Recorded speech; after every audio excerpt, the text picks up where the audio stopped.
दर्शकवृन्द नमस्कार। उठौं समृद्धिका लागि कार्यक्रममा स्वागत छ। म प्रमिला खतिवडा। दर्शकवृन्द, विश्वभर फैलिएको कोरोना भाइरसको कारण यतिखेर विश्व अर्थतन्त्र सुस्ताउँदै गएको छ। कोभिड-19 ले अर्थतन्त्र नै तहस-नहस भएको अवस्था छ। यसको प्रत्यक्ष असर नेपालमा पनि परेको छ। नेपाल पनि यसबाट अछुतो रहन सकेको छैन। नेपाल पनि मुलुक अहिले कोरोनाकै कहरबाट गाँजिएको अवस्था छ। दैनिक जसो कोरोना संक्रमितको संख्या वृद्धि हुँदै गएसँगै लकडाउनको अवधि पनि लम्बिँदै गएको छ। तथापि लकडाउनले आर्थिक, सामाजिक र मानसिक रूपमा संकट पर्दै गएपछि यसको पछिल्लो समय उल्लङ्घन पनि हुन थालेको छ र सरकारले यसको मोडालिटी समेत परिवर्तन गर्न थालेको छ। तर यो भने पर्याप्त देखिएको छैन।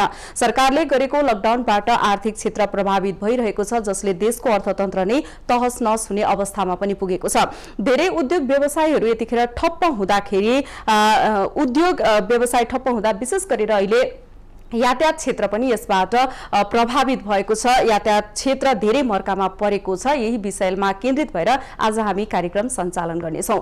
दर्शकवृन्द, यतिखेर चैत 11 गतेदेखि निरन्तर रूपमा बढ्दै गएको लकडाउनको कारण यातायात व्यवसायीहरू मर्कामा परेका छन् र चैत 10 गतेदेखि थन्किएका गाडीहरू यतिखेर ग्यारेजमै छन्। यो अवधिमा अर्बौंको नोक्सानी बेहोर्नु परेको व्यवसायीहरूको पनि भनाइरहेको छ। अब सरकारले के गर्न पर्छ, उद्योगी व्यवसायीहरूको लागि, यातायात व्यवसायीहरूको लागि के कस्तो प्याकेज ल्याउनु पर्छ र उद्योग व्यवस्था विभागले हालसम्म के कस्तो तयारी यातायात सञ्चालनको तयारी गरिरहेको छ, यिनै विविध विषयवस्तुमा केन्द्रित भएर कुराकानी गर्नको लागि यतिखेर प्रत्यक्ष सम्पर्कमा यातायात व्यवस्था विभागका महानिर्देशक गोगन कुमार हमाल प्रत्यक्ष सम्पर्कमा आइसक्नु भएको छ। हमालजी, स्वागत छ यहाँलाई।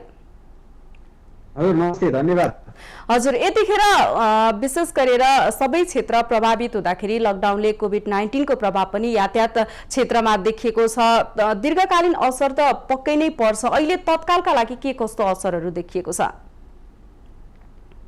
यो कोभिडको कारणले गर्दाखेरि समग्र देशको आर्थिक, सामाजिक जनजीवनमा प्रत्यक्ष प्रभाव परेको छ। त्यो तपाईहरु हामी सबैलाई थाहा भएको विषय हो र अर्थतन्त्रको एउटा मेरुदण्डको रूपमा पनि रहेको र समाजका सबै गतिविधि छ, आर्थिक गतिविधि, सामाजिक गतिविधिसँग प्रत्यक्ष र परोक्ष रूपमा सरकार यातायात क्षेत्र नै भएको हुनाले यो क्षेत्र विगत 3 महिनादेखि समग्र क्षेत्र नै यो लकडाउनको बन्दाबन्दीको कारणले गर्दाखेरि यसमा प्रत्यक्ष असर पर्ने नै भइहाल्यो।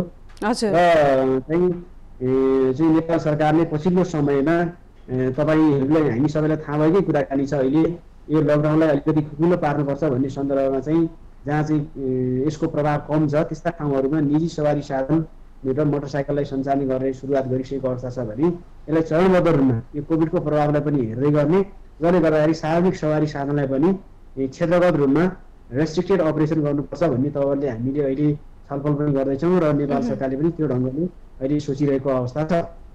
र यसको चाहिँ हामीले तपाईँले प्रभावको कुराकानी गर्नुभयो। समग्र क्षेत्रमै प्रभाव परिसकेको हुनाले यातायात क्षेत्र अछुतो हुन सक्ने कुरा भएन। अझ त सबैको ड्राइभिङ फ्याक्टर भनेकै यातायात भएको हुनाले यो यातायातमा आफै पनि प्रभाव पर्ने भयो। यातायातमा प्रभाव पछि त्यसको चाहिँ मल्टिप्लायर इफेक्ट चाहिँ अन्य क्षेत्रहरूमा चाहिँ परिरहेको पनि देखिन्छ र यातायात क्षेत्रलाई मात्रै हेर्ने भने पनि हामीले सार्वजनिक सवारी साधन, मालवाहक सवारी साधन, अनि ढुवानीका सवारी साधनहरू, त्यसपछि तपाईँको चाहिँ यो सवारी साधनसँग रिलेटेड अन्य व्यापार व्यवसायमा पनि प्रत्यक्ष प्रभाव परेको देखिन्छ। यो हिसाबले चाहिँ हामीले फाइनेन्सियली टर्न भन्दाखेरि यति नै भनेर भन्न सकिने अवस्था छैन। तैपनि टेन्टेटिभली चाहिँ अहिले मोर देन चाहिँ हजुरको 30 अर्बभन्दा बढीको चाहिँ यातायात क्षेत्रले यो 3-4 महिनाको अवधिमा लस गरेको भन्ने चाहिँ यो एउटा अनुमान हो। र यो हिसाबले चाहिँ अहिले यातायात क्षेत्र चाहिँ अलिकति सङ्कटग्रस्त अवस्थामा पनि नेपाल सरकारले राखिसकेको अवस्था छ र यसलाई हामीले अब सधैँ त्यो ढङ्गले चाहिँ सार्वजनिक यातायात बन्दै नै गरेर रहन सक्ने अवस्था रहँदैन र यसलाई हामीले स्वास्थ्य सुरक्षाका आवश्यक मापदण्डहरू, उपायहरू अपनाएर यो कोरोनासँग लडेरै चाहिँ हामीले अगाडि बढ्नुपर्छ भन्ने सन्दर्भमा त्यो ढङ्गले हामीले विगत चाहिँ 2 हप्तादेखि यातायात व्यवसायदेखि लिएर यातायात क्षेत्रमा काम गर्ने मजदुर युनियनका चाहिँ प्रतिनिधिहरूसँग हामीले निरन्तर छलफल पनि गरिरहेका छौँ। मन्त्रालयमा पनि छलफल गरेका छौँ। उहाँहरूका केही मागहरू हुनुहुन्छ, जिज्ञासाहरू छन्, त्यो जिज्ञासालाई चाहिँ सरकारले सम्बोधन गर्नुपर्छ भन्ने छ र हामीले ती कुराहरूले पनि एउटा चाहिँ विभागको लेभलबाट छलफल गरेर मन्त्रालयदेखि लिएर कुन कुन निकायले त्यो उहाँहरूको कन्सर्नका मागहरू छन् ती मागहरूलाई सम्बोधन गर्ने सन्दर्भमा चाहिँ हामीले अगाडि बढाइरहेको अवस्था छ। हजुर, अहिले निजी क्षेत्रका सवारी साधनहरू सरकारले असारबाट जोर बिजोर प्रणालीबाट लागू गरिसँगै चाहिँ सार्वजनिक यातायात यहाँले पनि आफैले पनि भनिसक्नुभयो सञ्चालनको तयारीमा छौँ भनेर। के कस्ता रणनीतिहरू उपाय गर्दै सञ्चालन गर्ने तयारीमा हुनुहुन्छ? अब सार्वजनिक यातायात चाहिँ अहिले विशेष गरी दुईटा कुरालाई हामीले ध्यान दिनुपर्ने हुन्छ। पहिलो कुरा भनेको सार्वजनिक यातायात प्रयोग गर्दाखेरि चाहिँ हामी विभिन्न चाहिँ क्षेत्रका विभिन्न चाहिँ तपाईँको के अरे व्यापार व्यवसायका विभिन्न चाहिँ समुदायका मान्छेहरू चाहिँ हामीले चढ्ने र प्रयोग गर्ने भएको हुनाले कोभिडको चाहिँ रोकथामलाई न्यूनीकरण गर्ने र यसको प्रभावलाई पनि अगाडि नबढ्न दिने भन्ने हिसाबले चाहिँ स्वास्थ्य सुरक्षाका अत्यावश्यक मापदण्डहरू अपनाएर सञ्चालन गर्नुपर्छ, जुन चाहिँ अन्य देशहरूले पनि अहिले अपनाएर गरिरहेका छन् र अन्य देशमा जे गरेका छन् त्यही गर्नुपर्छ भन्ने चाहिँ हाम्रो सामाजिक आर्थिक परिवेश फरक पनि छ। त्यो भएको हुनाले चाहिँ हामीले हाम्रो सन्दर्भमा चाहिँ स्वास्थ्य सुरक्षाका चाहिँ मापदण्डहरू अपनाएर चलाउनु पर्ने हुन्छ भन्ने हिसाबले छलफल पनि गरिरहेका छौँ र यो विषयमा हामीले यातायात व्यवस्था विभागले एउटा मापदण्ड चाहिँ पनि हामीले तयार गरेका छौँ। त्यो मापदण्ड अनुसार सामाजिक गाडीभित्र फिजिकल डिस्टेन्स कायम गर्नुपर्ने, मास्क प्रयोग गर्नुपर्ने, सेनिटाइजर प्रयोग गर्नुपर्ने र सवारी साधनलाई डिसइन्फेक्सन गर्नुपर्ने लगायतका कुराहरू चाहिँ हामीले राखेका छौँ र सवारी चालक र जुन चाहिँ सहचालक हुनुहुन्छ उहाँहरूको पनि सुरक्षाको चाहिँ ग्यारेन्टी गर्नुपर्छ। त्यो ढङ्गले चाहिँ अगाडि जानुपर्छ र कोभिडबाट भाग्ने भन्दा पनि आवश्यक स्वास्थ्य सुरक्षाका उपायहरू अपनाएर अगाडि जानुपर्छ भन्ने सन्दर्भमा एउटा गाइडलाइन बनेको छ र त्यो गाइडलाइन्समाथि आवश्यक सुझावहरू हामीले चाहिँ कन्सर्न स्टेक होल्डरहरूबाट माग गरिरहेको अवस्था छ र उहाँहरूले चाहिँ लिखित रूपमा पनि दिनुभएको छ। र यी सबै कुराहरू आइसकेपछि हामीले त्यो विषयलाई मन्त्रालय मार्फत कोभिड समितिले पठाउनु पर्ने हुनसक्छ, किनभने थप केही फाइनेन्सियल बर्डनका कुराहरू माग गर्न सक्छ र त्यो विषयले चाहिँ अगाडि बढाएर एउटा चाहिँ व्यवस्थित ढङ्गमा चरणबद्ध ढङ्गमा अगाडि बढ्ने पाटो एकातिर छ भने अर्को पाटो यो सँगसँगै चाहिँ यसमा चाहिँ हामीले मात्रै चाहिँ एउटा सिङ्गल डिसिजन गरेर अगाडि बढ्ने अवस्था छैन। विशेष गरी अहिले स्वास्थ्य मन्त्रालयको रिकमेन्डेसन मेजर विषय रहन्छ यसमा कहिलेबाट चलाउने, कहाँ चलाउने, के गर्ने, कुन ढङ्गले चलाउनुपर्छ भन्ने चाहिँ उहाँहरूको रिकमेन्डेसन आयो भने र हामीले एउटा योजनाबद्ध ढङ्गमा चाहिँ अगाडि बढाउनु पर्ने हुन्छ। हजुर, यहाँले स्वास्थ्यका मापदण्ड र सार्वजनिक सवारी चलाउने मापदण्डका कुरा गरिरहँदाखेरि चाहिँ जस्तो भौतिक दूरी, सामाजिक दूरी, यसै गरी सेनिटाइजरको प्रयोग त यहाँले भनि नै सक्नुभयो, तर सार्वजनिक सार्वजनिक यातायात चलाउँदाखेरि बिचबिचमा यात्रुहरूलाई ओह्राल्नु पर्ने हुन्छ होला, चढाल्नु पर्ने हुन्छ होला, यस्तो अवस्थालाई चाहिँ ख्याल गरिएको छ कि छैन? होइन, ख्याल गरिएको छ। यस्तो अवस्थाले पनि ख्याल गरिएको छ। चढाउँदाखेरि पनि प्यासेन्जरलाई चाहिँ झार्दाखेरि पनि स्वास्थ्य सुरक्षाका मापदण्डहरू अपनाउनुपर्छ। इभन कि हामीले अहिले के भनिरहेको छौँ, जति सकिन्छ सकभर क्यास कारोबार चाहिँ नगर्नु होइन। क्यास कारोबार चाहिँबाट पनि तपाईँको चाहिँ यो कोरोना सर्न सक्ने भन्ने चाहिँ विभिन्न प्रतिवेदन देखाएका हुनाले त्यो ढङ्गले पनि हामीले सोचेका छौँ, व्यवसायहरू त्यो ढङ्गले चाहिँ कुराकानी पनि गरेका छौँ र जति सकिन्छ हामी सुरक्षित ढङ्गले सञ्चालन गर्ने हो र पनि सुरक्षित तवरले अगाडि बढ्नु। हजुर, जस्तो यतिखेर पटियार लाग्दो लकडाउनले गर्दाखेरि चाहिँ सार्वजनिक यातायात क्षेत्र चल्न पनि अझै पनि सकेको छैन, लगानी पनि सार्वजनिक क्षेत्रको यातायात क्षेत्रको लाखौं लगानी पनि डुबिसक्यो, अर्बौं लगानी डुबिसकेको अवस्थामा मोडालिटी तथा व्यवस्थापनमा अहिलेसम्म सरकार चाहिँ किन चुकिरहेको छ भनौँ न? अब कहिलेदेखि चाहिँ सर्वसाधारणहरूले राहत महसुस गर्न सक्छन् त? होइन, यो हामी चुकेको अवस्था होइन। यो तपाईँले भने जस्तै प्रश्न सोधे जस्तै अहिले नर्मल अवस्था होइन। नर्मल अवस्थामा भोलि नै गाडी सञ्चालन गर्नुहोस् भन्न सकिन्थ्यो। त्यसो भएको हुनाले चाहिँ अहिले हामी झन् संवेदनशील हुनुपर्ने र अलिकति जिम्मेवार हुनुपर्ने अवस्था भएको हुनाले हामीले स्वास्थ्य चाहिँ यो कोभिडको लागि प्रभावलाई न्यूनीकरण गर्नुका साथै यसको प्रभावलाई वृद्धि नहुन दिने भन्ने हिसाबले हामीले सोच्नुपर्ने हुन्छ। त्यो ढङ्गले चाहिँ हामीले होमवर्क पनि गरिरहेका छौँ, त्यत्तिकै हामी बसेका छैनौँ र चाहिँ विशेष गरी यसमा अघि पनि मैले तपाईँलाई भने स्वास्थ्यको क्षेत्रबाट हामीले हेर्नुपर्ने हुन्छ र उहाँहरूको चाहिँ सुझावलाई ध्यानमा राख्दै सरकारले एउटा चाहिँ पहिलो चरण, दोस्रो चरण, तेस्रो चरण भनेर एउटा कार्यक्रम नै अगाडि निर्णय पनि भइसकेको छ र यो चरण सँगसँगै हाम्रो यो कोभिडको प्रभावको दर के रहन्छ, यसको सङ्क्रमणको चाहिँ प्याटर्न के रहन्छ त्यसलाई पनि मध्यनजर गर्दै सार्वजनिक सवारी साधनलाई सञ्चालन गर्नुपर्छ भन्ने तवरमै छलफल भइरहेको छ। यसरी सञ्चालन गर्दाखेरि यी मापदण्डहरूलाई चाहिँ हामीले फलो गरेरै जानुपर्ने हुन्छ। यो ढङ्गले हामीले सोचिरहेको छौँ। हजुर, अहिले यातायात व्यवसायी मर्कामा परेका छन् र यातायात क्षेत्रमा काम गर्ने मजदुरहरूको अवस्था पनि दयनीय भएको छ। सरकारले अब के कुराहरूमा चाहिँ सम्बोधन गरिनुपर्छ? मतलब यो यातायात व्यवसायीको क्षेत्रलाई चाहिँ सरकारले कसरी हेरेको छ यो समस्यालाई? यहाँहरूले त बारम्बार पटक छलफल पनि गर्दै आउनु भएको छ। विशेष गरी छलफल निरन्तर जारी छ। उहाँहरूका चाहिँ मागहरू चाहिँ औपचारिक ढङ्गबाटै मन्त्रालय, यातायात व्यवस्था विभाग, प्रधानमन्त्री कार्यालयदेखि लिएर अर्थ मन्त्रालय र अन्य विभिन्न निकायहरूमा चाहिँ जहाँ कन्सर्न एजेन्सीहरू हुन्छ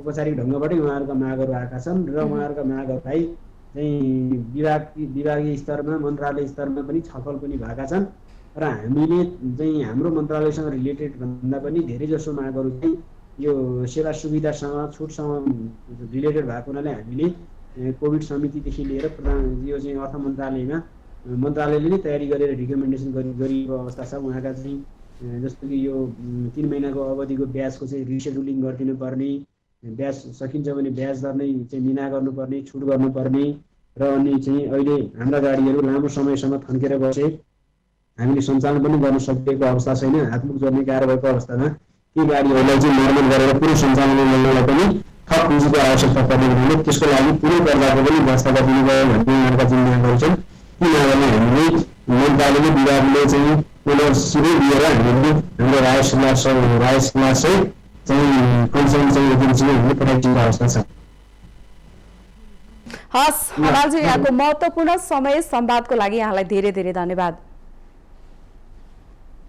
दर्शकवृन्द, हुनुहुन्थ्यो यातायात व्यवस्था विभागका महानिर्देशक गोगन कुमार हमाल। पछिल्लो समय यातायात व्यवसायीहरू यतिखेर प्रताडित बनिरहेका छन्, यातायातका समस्याहरू छुट्याइरहेको छन्। करिब चैत 11 गतेदेखि जारी भएको लकडाउनले गर्दाखेरि यतिखेर यातायात व्यवसाय नै ठप्प परेको छ। विश्वमा देखिएको कोरोना भाइरसको कारण यतिखेर नेपालमा पनि अछुतो रहन सकेको छैन। कोरोनाको कारण देशको समग्र अर्थतन्त्र प्रभावित रहिरहँदाखेरि यातायात व्यवसायी समेत प्रत्यक्ष रूपमा पीडित भएको देखिएको छ। कोरोनाको कारण यति बेला देशभरिकै सार्वजनिक सवारी साधनहरू बन्द रहेका छन्। बन्दबाट यातायात क्षेत्रमा मारमा परेको छ नै। सर्वसाधारणको आर्थिक दैनिक गतिविधि चलाउन पनि हमे परेको छ। अब यातायात व्यवसायीहरूले सरकारसँग के कस्ता माग राखेका छन् र उनीहरूले सार्वजनिक यातायात कहिलेदेखि सञ्चालन गर्छन्, छोटो तथा लामो दूरीको यातायात सञ्चालनको तयारी के कस्तो भइरहेको छ, यस विषयमा बुझ्ने प्रयास गरिरहेका छौँ। यसको लागि यतिखेर प्रत्यक्ष सम्पर्कमा नेपाल यातायात व्यवसायी राष्ट्रिय महासंघका उपमहासचिव बसन्त भण्डारी प्रत्यक्ष सम्पर्कमा आइसक्नु भएको छ। भण्डारीज्यू, स्वागत छ यहाँलाई। धन्यवाद, नमस्ते। हजुर, यतिखेर लकडाउनले ठ्याक्कै भन्नुपर्दा यातायात क्षेत्रमा पारेको प्रभाव चाहिँ के रहेको छ? अहिले यो कोभिड-19 का कारणले सबैभन्दा बढी प्रभावित क्षेत्र यातायात क्षेत्र हो।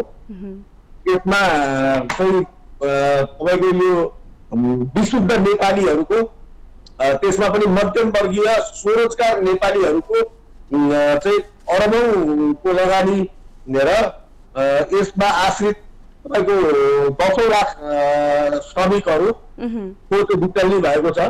र अब यो यसका कारणले गर्दा चाहिँ यातायात व्यवसायी र मजदुरहरू चाहिँ पूर्ण रूपमा विस्थापित हुने अवस्था सिर्जना भयो। हजुर, जस्तो अहिलेसम्म यातायात व्यवसायसँग सम्बन्धित कति हुनुहुन्छ, लगानी लगभग कति रहेको छ, क्षति यो करिब 3 महिनाको लकडाउनले कति भएको छ? यस क्षेत्रमा करिब हाम्रो चाहिँ 10 खरब भन्दा बढी लगानी छ र यसमा आश्रित चाहिँ हाम्रा सार्वजनिक सवारी साधनमा आश्रित यातायात मजदुर कर्मचारीहरू 5 लाख भन्दा माथि छन्। र अब यिनीहरूको अवस्था अहिलेसम्म यो क्षेत्रलाई राज्यले पनि सम्बोधन गर्न सकेको छैन। श्रमिक व्यवसायहरू कसैलाई पनि राज्यले पनि स्पष्ट रूपमा सम्बोधन गर्न सकेका छैन। हजुर, जस्तो यो 3 महिनाको लकडाउनले यहाँहरूमा पारेको प्रभाव र क्षति चाहिँ के हो?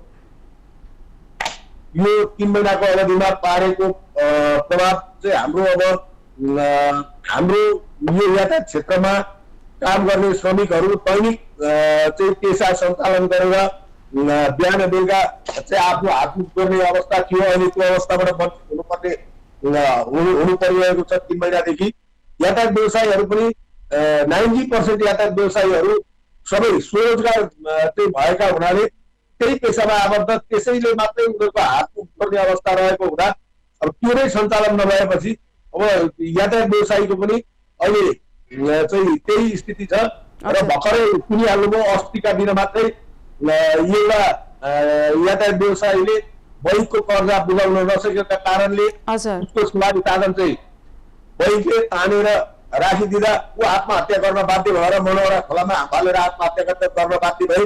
अब यस्ता यो त एउटा घटना भयो। अब यस्ता घटनाहरू यो लकडाउन खुलेपछि धेरै नै घटनाहरू दोहोरिने सम्भावना छ र बेलैमा राज्य सचेत भएर यस्ता कुराहरूबाट यातायात व्यवसायी स्वरोजगार र मजदुरहरूलाई तत्काल सम्बोधन गर्नुपर्ने आवश्यकता देखिन्छ। हजुर, यातायात व्यवसायी हुनुहुन्छ, अब के गर्ने भन्ने जिम्मा पनि यहाँहरूकै हातमा छ। सरकारसँग समन्वय भइरहेको होला। यहाँहरूको मागहरू चाहिँ के रहेका छन्? यातायात व्यवसायीहरू त यातायात नचलाउने भनिरहेका छन्। के छ यहाँहरूको माग? के भयो भने चाहिँ यातायात चलाउने पक्षमा हुनुहुन्छ? हामीले यातायात नचलाउने भनेकै छैन। अहिले त लकडाउन छ, सार्वजनिक सवारी साधनहरू सरकारले नै चलाउन दिइरहेको अवस्थै छैन र सरकारले नै अहिले त यो सार्वजनिक यातायातहरू बन्द गरिरहेको हुनाले हामीले नचलाउने भनेकै छैन। तर अब सरकारले कहिलेबाट खोलाउने के गर्ने, अब यो ठोस एउटा निर्णय आएपछि कसरी चलाउने यो एउटा चाहिँ योजना त सरकारले बनाउनु पर्यो र सरकारले बनाएको योजनामा हामी सस्टेन हुन सक्छौँ, यातायात व्यवसायी मजदुरहरू सस्टेन हुन सक्छौँ कि सक्दैनौँ, त्यो अवस्थालाई हेरेर हामी सार्वजनिक सवारीहरू चलाउने नचलाउने त्यस प्रकारले हामी निर्णय गर्छौँ। हजुर, अब यहाँहरूले सार्वजनिक सवारी चलाउनु भयो भने यो अवस्थामा मजदुरहरूलाई राख्न सक्ने अवस्था छ कि छैन? मजदुरहरूलाई त नराखी सवारी चल्दैन। मजदुरहरू त हाम्रा अहिले पनि यातायात व्यवसायीले आफू खाइ नखाइ गरेर पनि मजदुरहरूलाई जुन रोटीको व्यवस्था गरेको छ त्यसरी नै पूर्ववत रूपमा राखिरहेका छन् र अब सार्वजनिक सवारी साधन चलाउनलाई मजदुरहरू तयार हुने कि नहुने, त्यो वातावरण राज्यले बनाउने कि नबनाउने र व्यवसायीहरूलाई आफ्ना चाहिँ सवारी साधनहरू चलाउनलाई वातावरण बनाइदिने कि नबनाइदिने। यदि सरकारले वातावरण बनाउने हो भने हामीलाई यो हाम्रा यातायातका साधनहरू थन्क्याएर अहिले जुन हामी पीडामा परिरहेका छौँ यो पीडाबाट मुक्त हुन चाहन्छौँ र यो वातावरण सरकारले बनाइदिनुपर्छ।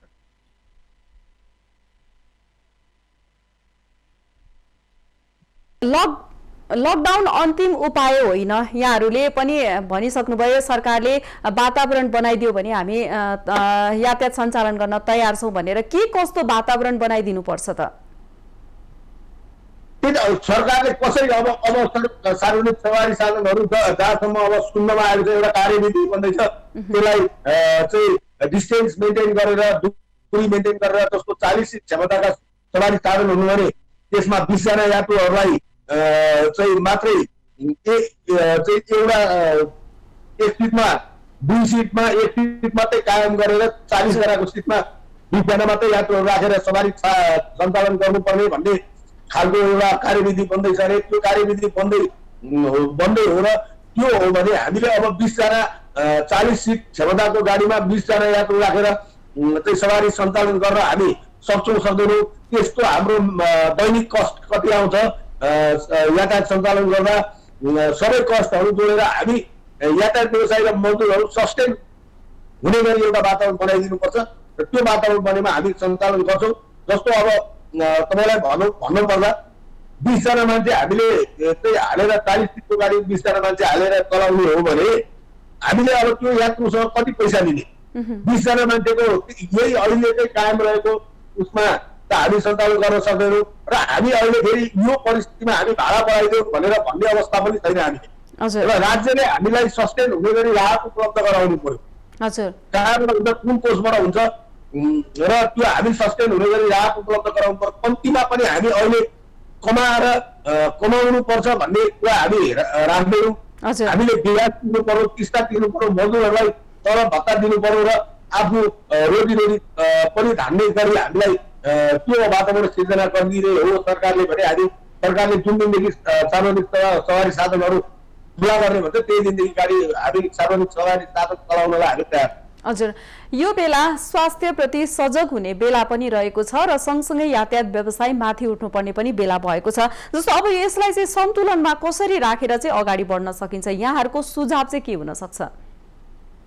अब यो चाहिँ अब जहाँबाट हामीले गाडी स्वास्थ्य सम्बन्धी कुरा गर्दाखेरि अब यो पिपी चालक मजदुरहरूलाई पिपी उपलब्ध गराउनु पर्यो।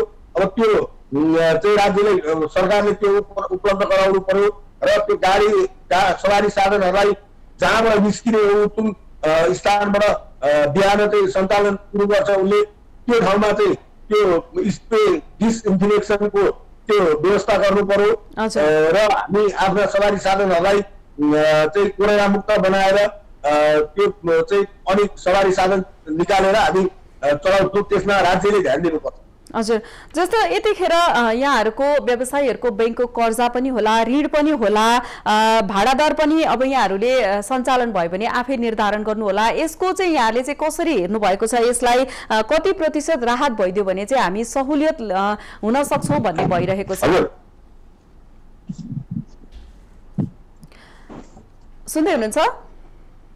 हजुर, यो यातायात व्यवसायीहरूको यतिखेर ऋण पनि होला, बैंकको ब्याज पनि तिर्नुपर्ने अवस्था आएको होला, पक्कै पनि यहाँले सञ्चालन गर्दाखेरि अब भाडा दर पनि निर्धारण गर्नुपर्ने होला। यो समन्वय चाहिँ यहाँले कसरी गर्नुहुन्छ? कति प्रतिशत अब सरकारले सहुलियत गरिदियो भने चाहिँ हामीलाई सहुलियत हुन्छ भन्ने महसुस गर्नुभएको छ?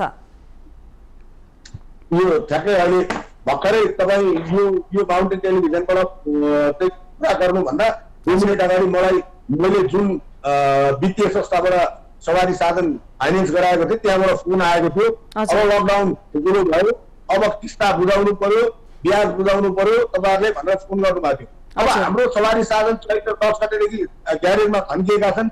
हामी अहिले तत्काल सवारी साधन ग्यारेजबाट निकालेर सञ्चालन गर्न खुल्यो भन्ने बित्तिकै पनि सञ्चालन गर्ने अवस्थामा छैनौँ हामी। हाम्रो टायर 3 महिनादेखि टायर हिरोमा पुगेर बसेको छ। चाहिँ त्यसका अब इन्जिन ओइलहरू अब त्यो चाहिँ काम नलाग्ने अवस्थामा पुगेको छ। चाहिँ अब हाम्रा सवारी चालकहरूले परिचालकहरूले चाहिँ बसेर खाएको चाहिँ हामीले खाना खर्च कम्तीमा पनि अहिले तत्काल हामीले खाना खर्च उपलब्ध गराउनुपर्छ। यी कुराहरूलाई पहिले ग्यारेजबाट गाडी बाहिर निकाल्नका लागि मात्रै पनि हामीले करिबन 2 लाख रुपियाँ एउटा सवारी साधनलाई सडकमा निकाल्दा करिबन 2 लाख रुपियाँ हामीले खर्च गर्नुपर्ने तत्काल खर्च गर्नुपर्ने अवस्था छ। अब यो चाहिँ कसरी व्यवस्थापन? जस्तो यहाँहरूको अब गुनासो मात्रै हो कि समस्या समाधान गर्नको लागि चाहिँ यहाँहरूले सर्वसाधारणलाई सुविधा दिने आधारतर्फ पनि यहाँहरू खोज्दै हुनुहुन्छ के हो? त्यही त यो अब यी कुराहरू त सरकारले सम्बोधन गरिदिनु पर्यो। हामीलाई बजेट मार्फत केही कुराहरू आएका छन्, कुनै कुरा नआएका भन्ने होइनन्, तर त्यसलाई कार्यान्वयनतर्फ लागिदिनु पर्यो सरकारले। त्यो हरेक राष्ट्र बैंक मार्फत हरेक बैंक तथा वित्तीय संस्थाहरूलाई तत्काल पत्रचार गरेर कि ऋणीहरूलाई चाहिँ यस्तो वेबाट चाहिँ यिनीहरूलाई सस्टेन हुनलाई तपाईँहरूले मद्दत गर्नु पर्यो भनेर तत्काल चाहिँ उहाँ सरकारले चाहिँ राष्ट्र बैंक मार्फत बैंक तथा वित्तीय संस्थाहरूलाई चाहिँ पत्रचार गर्नु पर्यो। हजुर, हस् भण्डारीजी, यहाँको महत्त्वपूर्ण समय संवादको लागि यहाँलाई धेरै धेरै धन्यवाद। हस्, धन्यवाद। मलाई पनि यस तपाईँको महत्त्वको यो चाहिँ लोकप्रिय टेलिभिजन मार्फत आफ्ना कुराहरू राख्न मौका दिनुभएकोमा धेरै धेरै धन्यवाद। दर्शकवृन्द, उहाँ हुनुहुन्थ्यो नेपाल यातायात व्यवसायी राष्ट्रिय महासंघका उपमहासचिव वसन्त भण्डारी।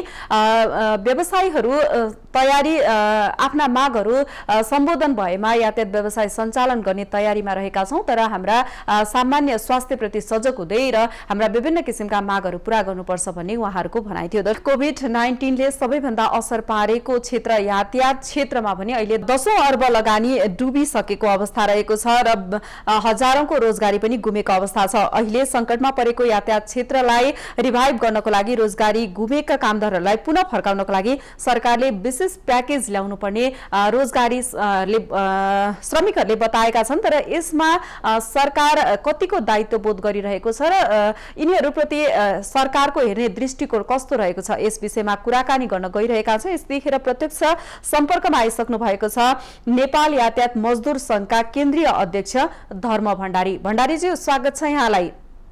नमस्ते, धन्यवाद। हजुर, अहिले ठ्याक्कै भन्नुपर्दाखेरि यातायात मजदुरहरूले भोग्नु परेका समस्याहरू चाहिँ के रहेका छन्? अत्यन्तै समसामयिक विषयमा माउन्टेन टेलिभिजनले आजको यस कार्यक्रम राखेको सर्वप्रथम माउन्टेन टेलिभिजनलाई धन्यवाद दिन चाहन्छु र निश्चय नै अहिलेको अवस्थामा यातायात क्षेत्रमा काम गर्ने श्रमिकहरू 3 महिना क्रस भइसक्दा पनि यातायात मजदुरहरू यातायातका सवारी साधनहरू सञ्चालन भएका छैनन् र हामीले बारम्बार भनिरहेका छौँ देशभरि करिबन 10 लाख मजदुरहरू यसमा प्रत्यक्ष रूपमा काम गर्ने श्रमिकहरू छन्। यातायातका सवारी साधन नचलिसकेपछि उनीहरूको ह्यान्ड टु माउथको नै सबैभन्दा ठुलो समस्या छ र अहिले खानको नै नपाइरहेको अवस्था एकातिर छँदैछ भने यो लकडाउन नै यो अन्तिम विकल्प होइन। ढिलो चाँडो लकडाउन खोल्नुपर्छ र सरकारले यो लकडाउन कसरी खोल्ने भन्ने विषयमा हामीसँग एक चरण यातायात व्यवस्था विभागका डाइरेक्टर गोगन हमालले एकचोटि हामीलाई बोलाउनु भयो र यातायातका सवारी साधन सञ्चालन गर्न मजदुरहरूलाई कसरी लगाउन सकिन्छ भन्ने विषयमा हामीले आफ्ना कुराहरू कम्तीमा पनि यो कोभिड-19 को महामारीबाट जोगिनको लागि सर्वप्रथम उनीहरूलाई कसरी प्रोटेक्सन गर्न सकिन्छ त्यतातिर ध्यान नदिकन यदि सरकारले खोलौँ भन्ने बित्तिकै सवारीका साधनहरू लिएर मजदुरहरू काममा फर्किन सक्ने अवस्था छैन। त्यसैले हाम्रा आफ्ना कुराहरू यातायात व्यवस्था विभागलाई दिइरहेछौँ र अघिल्लो शनिबार माननीय यातायात मन्त्रीज्यूले पनि हामीलाई बोलाउनु भएको व्यवसायी महासङ्घको साथीहरू हामीलाई उहाँसँग पनि हामीले आफ्ना कुराहरू भन्यौँ कम्तीमा पनि पिपी हजुर सुन्दै हुनुहुन्छ आवश्यक स्वास्थ्य सामग्रीहरू दिनुपर्छ र हामीले अझ के भन्यौँ भने कोभिड-19 को महामारीबाट एकजना मजदुरलाई 620 रुपियाँ पैसा तिर्यो भने 1 लाख रुपियाँसम्मको कोभिड बिमा भनेर अहिले गरिरहेका छन् बिमा। हजुर अहिले जस्तो यो लकडाउनको अवधिमा जति पनि मजदुरहरू हुनुहुन्छ उहाँहरू कति हुनुहुन्छ उहाँहरूको जीवनयापन चाहिँ अहिले कसरी चलिरहेको छ त? हामीले भन्नै पर्ने हुन्छ सरकारले यातायात क्षेत्रको चाहे व्यवसायी होस् चाहे श्रमिकहरूको लागि होस् बजेट भाषणमा पनि स्पष्ट रूपमा प्याकेजको राहत प्याकेजको अहिलेसम्म 1 पैसाको पनि घोषणा गरेको छैन। उद्योगहरूलाई चाहे विद्युतको नाममा होस् विद्युत महसुलको नाममा होस् या ब्याङ्कको ब्याजको सम्बन्धमा होस् बारम्बार सम्बन्धित मन्त्रालयले बोलाएर मिटिङ राखेको छ तर यातायात मन्त्रालयले सम्बन्धित व्यवसायी र यातायात मजदुरहरूलाई यो विषयमा के छ अवस्था भन्ने विषयमा अहिलेसम्म सोधेको छैन। तपाईँको टेलिभिजन मार्फत हामीले भन्नै पर्ने हुन्छ लकडाउन अचानक लाग्यो लामो दूरीमा चल्ने सवारीका साधनहरू काठमाडौँबाट विभिन्न सहरहरूमा गाडी लिएर गएका श्रमिकहरू त्यही बन्दको अवस्थामा रहनु पर्यो। त्यतिखेर केही व्यवसायी साथीहरू र हामी ट्रेड युनियनहरूले आफ्नो बुताले भएसम्म साथीहरूलाई बस पार्कमै खाना खुवाउने बसाउने अहिले पनि नयाँ बस पार्कमा 22-23 जना साथीहरूलाई रेगुलर हामीले खाना खुवाइरहेका छौँ तर सरकारबाट एकचोटि पनि राहतको श्रमिकको लागि राहतको भन्ने केही व्यवस्था अहिलेसम्म भएको छैन। र म अर्को कुरा पनि जोड्न चाहन्छु यातायात क्षेत्रमा काम गर्ने श्रमिकहरू जो यातायात सञ्चालन अहिले अरू उद्योगहरू खुलिरहेका छन् चाहे त्यो निर्माण क्षेत्रका किन नहुन् चाहे कृषि क्षेत्रका किन नहुन् खुलेका छन् अहिले पनि एउटा मात्रै यस्तो उद्योग छ जो अहिलेसम्म लकडाउनले पूर्ण रूपमा पीडित छ त्यो क्षेत्र भनेको यातायात हो। यसको लागि विशेष राहतको प्याकेज ल्याउनु पर्नेमा सरकारले ल्याएको छैन। हजुर जस्तो सरकारलाई यतिखेर सेवा दिनुपर्छ भनेर दायित्व पनि छ उलाई छ तर यो दायित्वबाट सरकार पन्छिरहेको छ। व्यवसायीहरूले चाहिँ लगानी डुब्यो भनेर चिन्ता छ तर मजदुरको रोजीरोटी चाहिँ दैनिक जसो खोसिएको अवस्था छ। यसको समस्याको समाधान अब के हुन सक्छ? निश्चय नै मैले अघि नै भने 70% करिब 60 र 70 को बीचमा स्वरोजगार श्रमिकहरू जसले ब्याङ्कबाट 1 लाख 2 लाख रुपियाँ पैसा आफूले हालेर आफ्नो घर खेत धरोटी राखेर ब्याङ्कबाट ब्याज लिएर सवारी सञ्चालन गरेका धेरै स्वरोजगार श्रमिकहरू छन्। उनीहरूले गाडी सञ्चालन भएको अवस्थामा ब्याङ्कको किस्ता पनि त्यहीँबाट बुझाउँथे आफ्नो भरण पोषण पनि त्यहीँबाट हुन्थ्यो।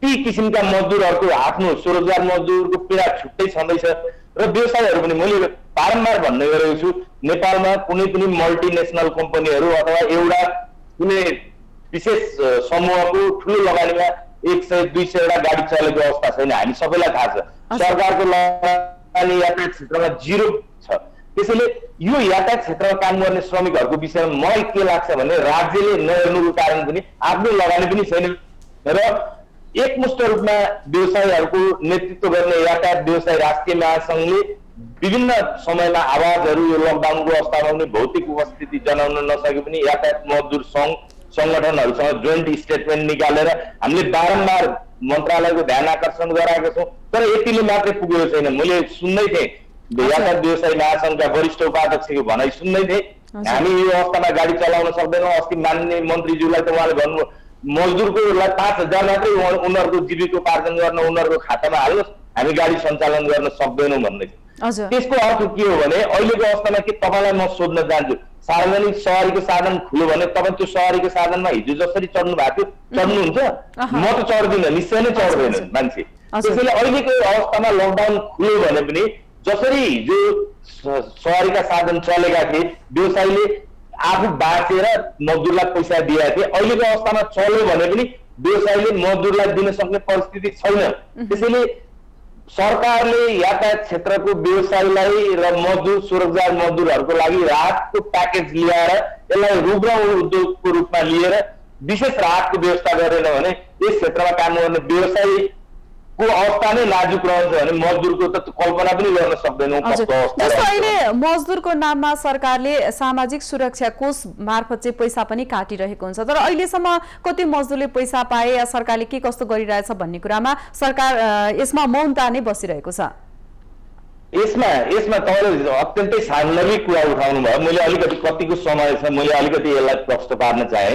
नेपाल सरकारले सामाजिक सुरक्षाको अवधारणा ट्रेड युनियनहरूको जुन हिजो 54 सालदेखि आवाज उठाएको सामाजिक सुरक्षाको दायरामा अनौपचारिक क्षेत्रका श्रमिकलाई ल्याउनुपर्छ भनेर माग राख्यो तर सरकारले सामाजिक सुरक्षाको तामझामका साथ घोषणा गर्यो तर अनौपचारिक क्षेत्रको लागि गरेर ठिक उल्टो गर्यो क्या। हिजोको ठुल्ठुलो ब्याङ्कहरू भयो ठुल्ठुलो उद्योगहरू भयो त्यसमा काम गर्ने श्रमिकहरूले त हिजो पनि चाहे त्यो सञ्चय कोषको नाममा होस् चाहे निवृत्ति भरणको नाममा होस् पाइरहेका थिए नि त सामाजिक सुरक्षा तर जसले पाएका थिएनन् त्यसलाई चाहिँ सरकारले समेटेन ठिक उल्टो तरिकाले ल्यायो। हामीले त्यतिखेर यातायात व्यवसायीका साथीहरू पनि हुनुहुन्छ तपाईँ अहिले पनि उहाँहरूसँग सम्पर्कमा हुनुहुन्छ हामीले के भन्यो भने हिजो सङ्घ समितिहरू सिन्डिकेटको नाममा खारेज गरियो त्यतिखेर हामीले के भन्यो भने यो सरकारवालाहरूसँग बसेर छलफल गरेर मात्रै यो काम गरौँ है यो जुन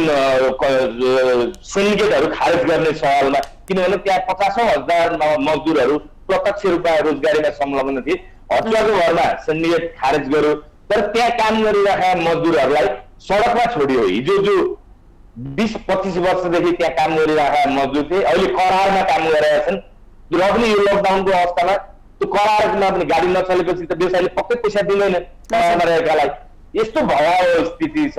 त्यसैले सामाजिक सुरक्षाको पनि हामीले चाहे त्यो स्थानीय स्तरमा पञ्जीकरणको कुरा हिजोदेखि उठाएका थियौँ सरकारले यतापट्टि सुन्नै सुनेको छैन। अहिले मजदुरको तर्फबाट उनीहरूको न्यूनतम पारिश्रमिक र न्यूनतम आवश्यकता चाहनाहरू चाहिँ के हुन् कहाँनिर चाहिँ सम्बोधन गर्नुपर्छ त? यसलाई दुईटा हिसाबले हेर्नुपर्छ जस्तो लाग्छ। म व्यवसायको नेतृत्व होइन तर मलाई के थाहा छ भने व्यवसायीहरू पनि मैले अघि भने जस्तै मैले पुनः जोड्न चाहे मल्टिनेसनल कम्पनी छैन व्यवसायीहरूले पनि एउटा दुईटा गाडी ब्याङ्कबाट किस्ता लिएर गाडीहरू चलाएछन् त्यसमा काम गर्ने श्रमिकहरू छन् ब्याङ्कको किस्ता पनि बुझाउनुपर्छ। यो लकडाउन भन्दा पछाडि गाडी चल्यो भने पनि सरकारले अहिले जुन यो कोड अफ कन्डक्ट तयार भइरहेको छ 40 सिटमा 20 सिट भन्दा यो कोभिड-19बाट यदि बच्ने हो भने त्योभन्दा बढी यात्रु सञ्चालन गर्न पाइँदैन भन्ने कोड अफ कन्डक्ट बनाइरहेको छ के त्यो 20 जना मजदुर 40 जना बोक्ने सवारीले 20 जना यो सार्वजनिक सवारीका साधनमा यात्रु बोकेर सर्वाइभ हुन सक्छन् त? निश्चय नै सक्दैनन्। उनीहरूले त्यो काम गर्ने श्रमिकलाई पनि पैसा दिन सक्दैनन्। त्यसैले सरकारले हाम्रो बारम्बारको भनाइ के छ भने यसलाई रुग्ण उद्योगको रूपमा लिएर सरकारले विशेष राहतको प्याकेजको घोषणा गर्नुपर्छ त्यो मात्रै एउटा उपाय हो। अर्को कुनै हालतमा पनि अर्को उपायले यो क्षेत्रको समस्या समाधान हुँदैन।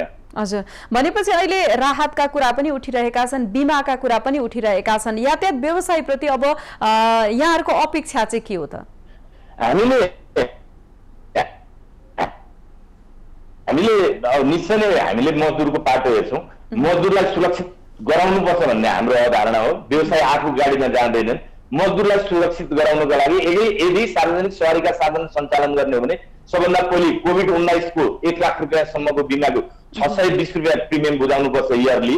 त्यो मजदुरले त्यो के लागि भनेदेखि उसमा पोजिटिभ देखियो भने, पीसीआर पोजिटिभ देखियो भने त्यो बिमाले देखिने बित्तिकै 1 लाख रुपियाँ पैसा चाहिँ दिने प्रावधान अहिले तयार गरिरहेछ। त्यो 1 लाख रुपियाँ भयो भने उसको परिवारले 14 दिन, 15 दिन, 22 दिन, 25 दिन आइसोलेसनमा अथवा उसको नेगेटिभ नआउन्जेल, त्यो पीसीआर रिपोर्ट नेगेटिभ नआउन्जेलसम्म उसको परिवार चल्छ। त्यो बिमाले कभर गर्छ। सर्वप्रथम कोभिड-19 को बिमा अनिवार्य गर्न जरुरी छ 1 नम्बरमा। 2 नम्बरमा पीसीआर लगायतका कुराहरू, चाहे सेनिटाइजेसनका कुराहरू किन नहुन् र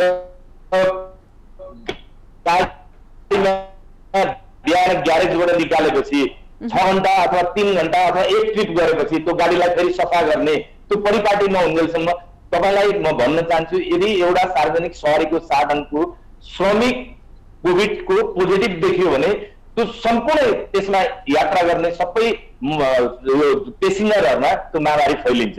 त्यसैले सबभन्दा पहिले उसलाई त्यहाँबाट जोगाउनको लागि जरुरी छ। यी फन्डामेन्टल कुराहरू हामीले सुरुमै यसलाई सम्बोधन गर्न सक्यौं भने सार्वजनिक सवारीका साधन मजदुरले चलाउन सक्दैन। भनेपछि यहाँहरुले व्यवसायले गर्ने हो कि व्यवसायले हात उठाइसक्नु भएको छ? यहाँहरुले पटक पटक व्यवसायीहरुसँग वार्ता पनि गरिराख्नु भएको छ, सरकारसँग छलफल पनि गरिराख्नु भएको छ, उपलब्धि के छ त? ठ्याक्कै जिरो छ। व्यवसायीहरुले हामी चाबी बुझाउँछौं, हामी मजदुर पाल्न सक्दैनौं, यो लकडाउन खुलो भने पनि गाडीमा 20 जना यात्रु बोकेर सवारी चलाउँदाखेरि 40 सिटको गाडीले त्यो मजदुरलाई दिने, हामी बैंकको ब्याज तिर्न सक्दैनौं, हामी चाबी बुझाउँछौं भनेर सरकारसँग हात उठाइसकेपछि सरकारले यसको अल्टरनेट उपाय के हो त भन्ने दायित्व गार्जियन त सरकार हो नि त। सरकारले सोच्नुपर्छ। र अस्ति माननीय मन्त्रीज्यूले के भन्नुभयो भने यो राहतको विषय मेरो मन्त्रालय अन्तर्गत पर्दैन, गएर अर्थमा जोडिन्छ, अर्थ मन्त्रालयले दिन सक्ने अवस्था छैन भनेर भन्नु। यदि गार्जियनले घरमा बच्चा भोको छ भने छोटोमा सोध्न चाहे, जस्तै मजदुरका समस्या सम्बोधन गर्न चाहिँ यहाँहरुकै आफ्नै संघ संगठनहरुले चाहिँ के कस्तो गरिराख्नु भएको छ तत्कालको लागि? हामी सरकार होइनौं, हामीले हिजोको अवस्थामा गाडी सञ्चालन हुँदाखेरि एउटा वेलफेयर जस्तो केही पैसाहरू एक टिप चल्यो भने 5 रुपैयाँ 10 रुपैयाँ पैसा जम्मा गरेर केही फन्डहरू जम्मा भएको थियो। त्यो फन्डहरू पूर्व मेचीदेखि तपाईहरुले हेरिरहनु भएको छ, हामीले मिडियामा पनि कभर गरिरहनु भएको छ। चामल बाँडिरहेछौँ, तेल बाँडिरहेछौँ, नुन बाँडिरहेछौँ, तर त्यो पर्याप्त छैन। त्यसैले राज्य भनेको अभिभावक हो, राज्यले यो विषयलाई सम्बोधन गर्नुपर्छ। अब हाम्रो कोषले त्यो भ्याउन सक्दैन, मजदुरहरू गाडी लिएर निस्किन सक्ने अवस्था छैन, गाडी सञ्चालन भइरहेको छैन। तपाईलाई म अस्तिको घटना भन्दैछु, भारदा भन्ने ठाउँमा 178 वटा त्यो 3 पाङ्ग्रे टेम्पो छ नि, जुन त्यो टेम्पोमा 3 पाङ्ग्रे टेम्पो चलाएर खाने साथीहरू, स्वरोजगार साथीहरू भोकै न राहत स्थानीय निकायले दियो, न सिडिओ कार्यालयले राहत दियो, संघीय सरकारलाई भन्दा स्थानीय सरकारलाई दिए, हामीले पैसा पठाइरहेछौँ भन्छ, तर यातायात क्षेत्रको श्रमिकहरूलाई समेटेको छैन। अहिले नै यो विषयलाई सम्बोधन गर्न सकिएन भने यातायात क्षेत्रका श्रमिक र व्यवसायीहरू पनि सडकमा आन्दोलनमा निस्किन बाध्य हुँदैछन्। यतातिर सरकारको ध्यान जान जरुरी छ। यहाँको मिडिया मार्फत म यही भन्न चाहन्छु। हस्, यहाँको महत्त्वपूर्ण समय र संवादको लागि धेरै धेरै धन्यवाद। हस्, यहाँलाई पनि धन्यवाद। अत्यन्तै लोकप्रिय टेलिभिजनमा आफ्ना भनाइहरू राख्ने मौका दिनुभयो र यो निश्चित अवधिमा लकडाउन खुल्लै छ, त्यो खुल्ला त्यसमा काम गर्ने श्रमिकलाई कसरी महामारीबाट जोगाउन सकिन्छ भन्ने विषयमा आफ्नो प्रस्तुतिहरू राख्ने मौका दिनुभयो। यहाँलाई पनि धन्यवाद दिन चाहन्छु। दर्शकवृन्द, आउनुहुन्थ्यो नेपाल यातायात मजदुर संघका केन्द्रीय अध्यक्ष धर्म भण्डारी। दर्शकवृन्द, अरबौं लगानी गरेर सञ्चालन भएका यातायात क्षेत्र कोरोनाले थलिएको छ। करिब 3 महिनाको लम्बेदान लकडाउनले गर्दाखेरि अरबौं क्षति भएको छ। लाखौं रोजगारी जोखिममा पनि पर्दै गएको छ। लाखौं मजदुरको घरमा चुलो बल्न पनि गाह्रो भएको छ। मजदुरहरू समेत प्रभावित भएको अवस्थामा यतिखेर सावधानीपूर्वक सवारी साधन सञ्चालन गर्नको लागि यातायात व्यवसायी मजदुर संघ संगठनहरू लागि परेका छन्। हस्त उठौं समृद्धि विशेष कार्यक्रममा पालो भएको छ विश्रामको।